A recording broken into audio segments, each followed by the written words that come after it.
Hello, Music Multiverse listeners, and welcome to Beyond Your Radio's Unknown Sundays. It's time to talk about a band or an artist or something in the music multiverse that might be relatively unknown to most or that they missed, that our watchers, collectors, listeners might be interested in. A rabbit hole to go down, such past or present.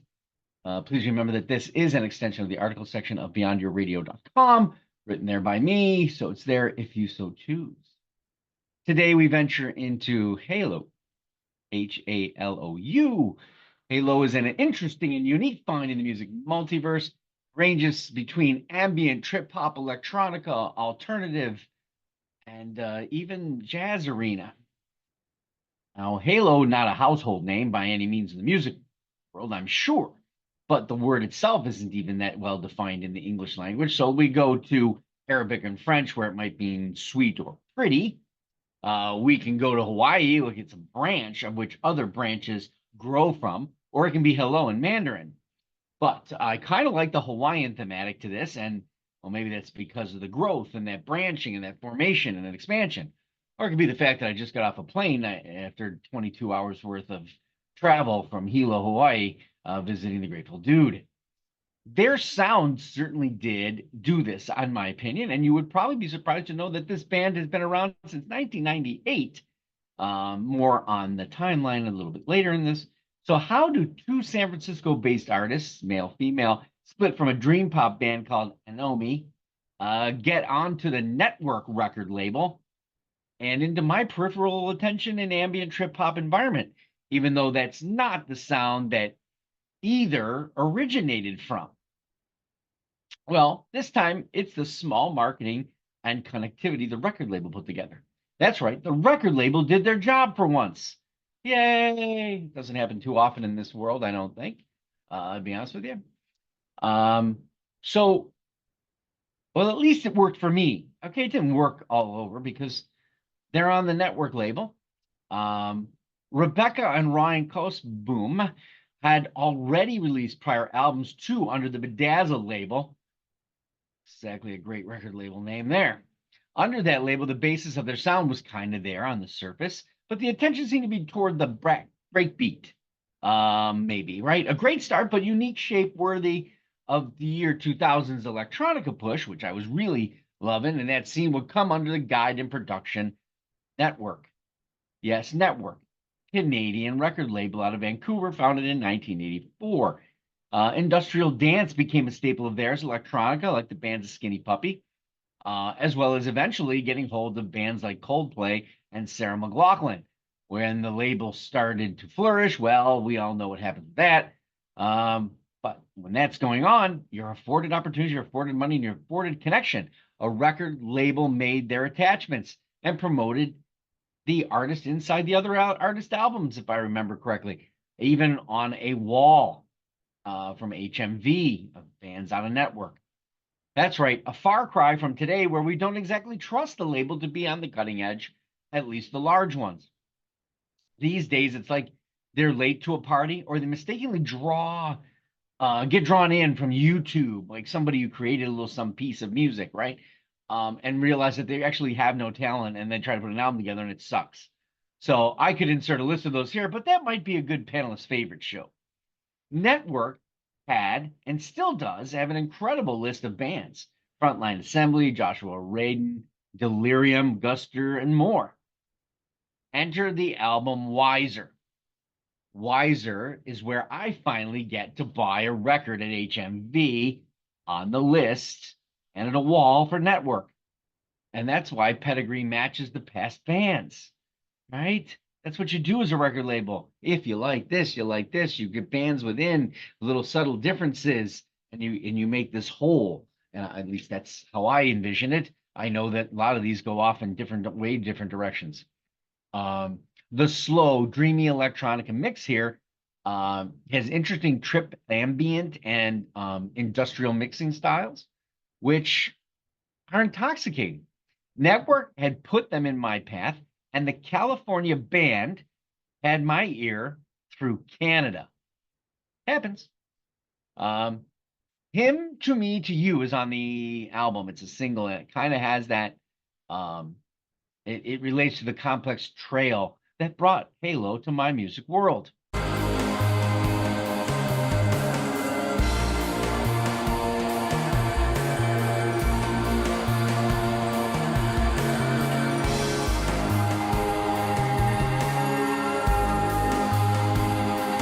The pull of Rebecca's vocals range from the dreamlike pull of a Beth Gibbons of Portishead to an old blues jazz club to an edgy pop that's sort of familiar. This is an ensnared all by the electronica that's provided by her partner, Ryan Costboom, she married, and Michael Eldridge, who I referred to as the third wheel, but actually he's referred to as the Count, I believe. I think the drummer programmer. And has been that way since they formed that band anymore because they were no longer in Anomi. And I mean anymore. You get the play.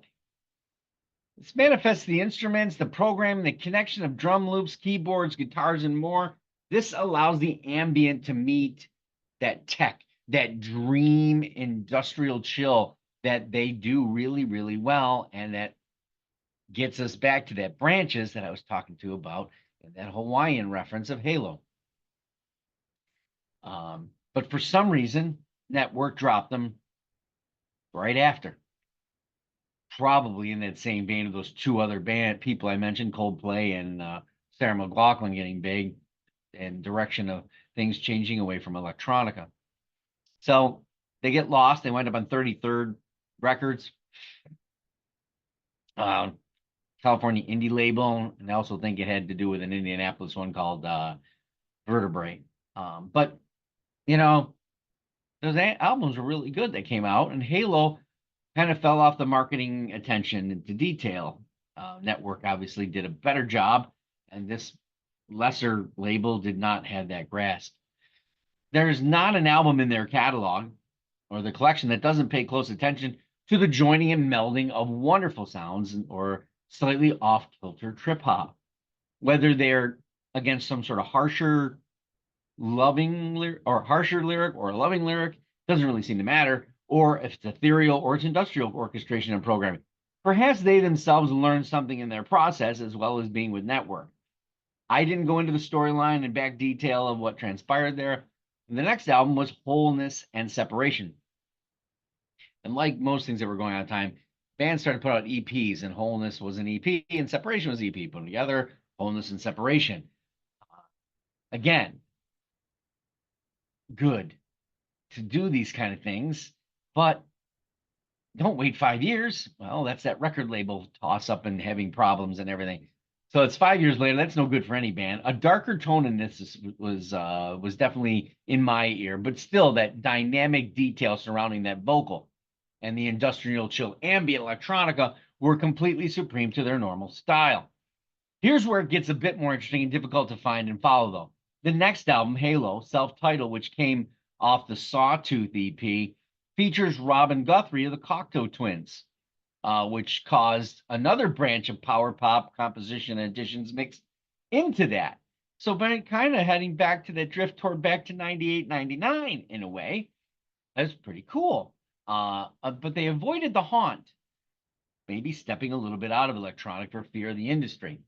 Then it was on to Brutalism for Lovers that completely changes the landscape we're used to. They go pulsating and wispy and echo vocal. In fact, the landscape is actually mentioned in the very first song, Biziona, asking us if it's too busy or not. Oh, this is not a dense album to start, but it still wasn't without the ensnarement I had come to trust and appreciate from Halou. This is a pace builder close to a Portishead, for sure, especially when we get to Disappointed. And I'm just so disappointed in you,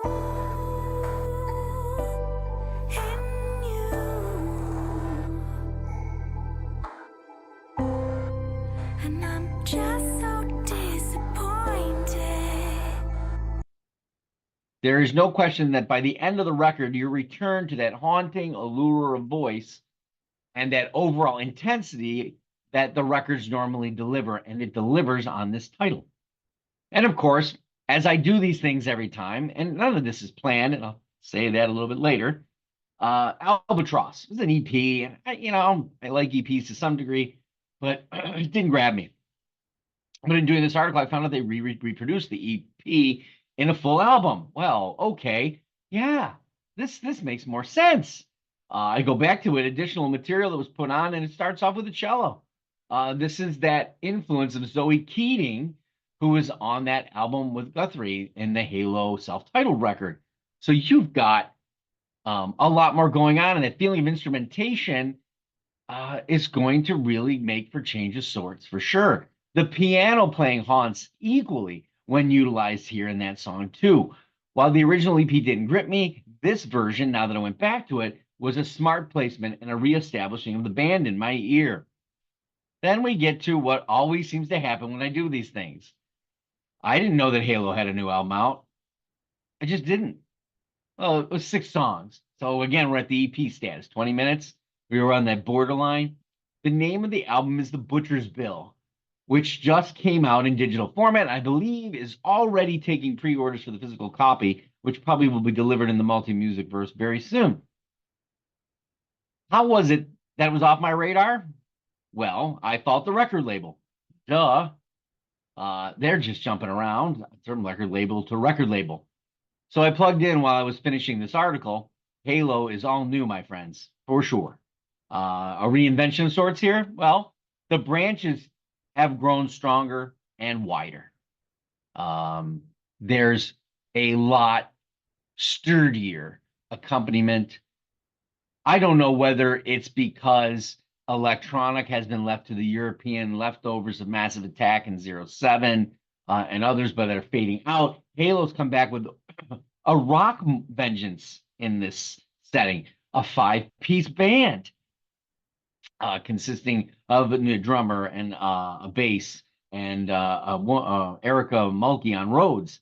So that kind of makes you think that they could, make a run for how this is and the sonic delivery of this, and for a version of the Smashing Pumpkins with a female lead.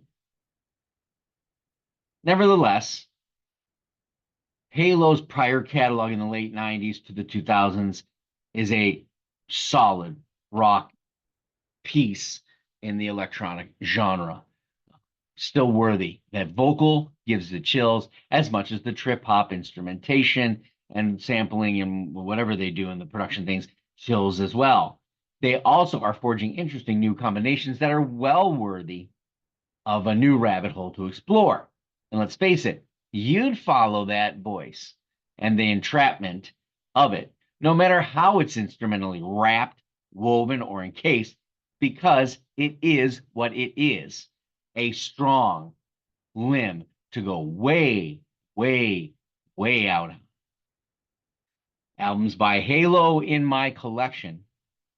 I will state that We Only Love You, 1998. I don't have it in my collection. That was their first record. And also Sans Souci in 1999. I have Wiser in 2000, Wholeness and Separation, which came in 2005. Halo, the self-titled in 2008, which also features Guthrie of Cocteau Twins and Zoe Keating, who's a Canadian-American cellist. Brutalism for Lovers, I also have it, came out in 2019.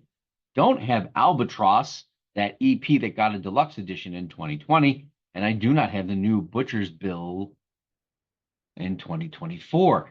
You should note that during that hiatus that was started in the 2008, where the band said they would no longer use Halo in their development of songs, did do 2 other projects, and the husband and wife team stayed together.